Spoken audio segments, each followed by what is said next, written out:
நமக்கு சாப்பிட்றதுக்கு சாப்பாடு, குடிக்கிறதுக்கு தண்ணி, இருக்கிறதுக்கு இடம் எல்லாமே இருக்கு. நம்ம இந்த கம்ஃபர்டபுள் ஜோன்லயே இருக்கோம். எனக்கு இந்த பிளேஸ் கம்ஃபர்டபுளா இருக்கு. கம்ஃபர்டபுள் ஜோன்லயே இருந்தா எவ்வளோ பெரிய பிரச்சனை வரும்னு சொல்லிட்டு இந்த பறவைய பார்த்தாங்க தெரிஞ்சுட்டேன். எஸ் 200, 300 இயர்ஸ்க்கு முன்னாடி வந்து மொரீஷியஸ் அப்படின்ற ஒரு தீவுல மொரீஷியஸ் அப்படின்ற ஒரு தீவுல வந்து டூடோ பறவை மைக்ரேஷனுக்காக போய் அங்க வாழ்ந்துட்டு வந்திருக்காப்புல. அந்த இடத்துல உங்களுக்கு எல்லா ஃபெசிலிட்டியும் இருக்கு. இந்த நம்ம 3 பெட்ரூம்க்குலாம் ஒரு நாள் ஜாலியா இருப்போம் பார்த்தீங்களா? அந்த மாரி தலைவனுக்கு எல்லா ஃபெசிலிட்டியுமே இருந்திருக்கு. சாப்பிட்றதுக்கு சாப்பாடு, குடிக்கிறதுக்கு தண்ணி, அத வந்து அட்டாக் பண்ணி சாப்பிட்றதுக்கு யாருமே இல்லை அப்படின்ற ஜாலியாக வாழ்ந்துட்டு வந்திருக்காங்க. தான் வந்து ஒரு பறவைன்றதை மறந்தே 20 கிலோ வெயிட் போட்டுருந்துருக்காங்க அந்த பறவை. ஸோ ஒரு நாள் வந்து கடலில் ட்ராவல் பண்ணிகிட்டே இருக்கவங்களுக்கு வந்து பசி எடுத்துக்கும். அந்த தீவில் போய் ஒதுங்கியிருக்காங்க போல சில மனுஷங்க.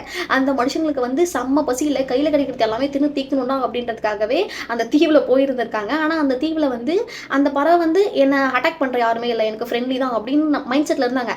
ஆனால் நம்ம மனுஷங்க என்ன பண்ணுவாங்க, எனக்கு பசியில் இருக்கிற பசியில் எல்லாத்தையும் கடிச்சு சாப்பிடுவேன்றதுக்காக அந்த பறவையை அடித்து பிடிச்சி குழம்பு வச்சு சாப்பிட்டு முடிச்சுட்டாப்புல.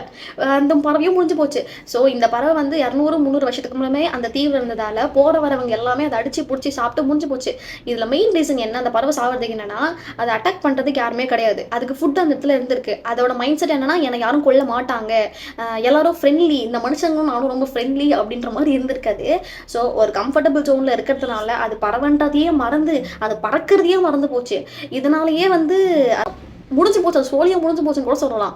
அதனால் நம்ம ஒரு கம்ஃபர்டபுள் ஜோனில் இருக்கோம் அப்படின்னா அது நமக்கு சேஃபஸ்ட் பிளேஸே கிடையாது அப்படின்னு இந்த பறவையை பார்த்து நான் கற்றுக்கிட்டேன். ஸோ உங்களுக்கு டூடு பறவை பற்றி தெரிஞ்சிச்சு அப்படின்னா நீங்கள் கமெண்ட்டில் சொல்லுங்கள்.